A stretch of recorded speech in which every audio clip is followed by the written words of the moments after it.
প্রসিদ্ধ আসমানি গ্রন্থ হচ্ছে চারখানা, তথা 1 নম্বর হচ্ছে তাওরাত, 2 নম্বর হচ্ছে জাবুর, 3 নম্বর হচ্ছে ইনজিল, সর্বশেষ 4 নম্বর হচ্ছে কোরআন শরীফ। সুবহানাল্লাহ।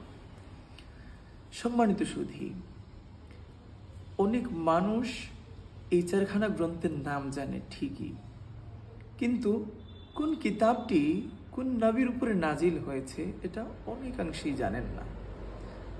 আজকে আমরা জানব এই কিতাবগুলা কোন কোন নবীর উপরে আল্লাহ সুবহানাহু ওয়া তাআলা নাজিল করেছেন।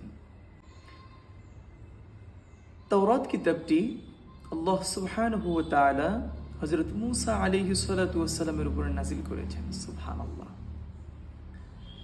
জাবুর কিতাবটি আল্লাহ সুবহানাহু ওয়া তাআলা হযরত দাউদ আলাইহিস সালাতু ওয়াস সালামের উপরে নাজিল করেছেন। সুবহানাল্লাহ। ইনজিল কিতাবটি আল্লাহ সুবহানাহু ওয়া তাআলা হযরত ঈসা আলাইহিস সালাতু ওয়াস সালামের উপরে নাজিল করেছেন। সুবহানাল্লাহ।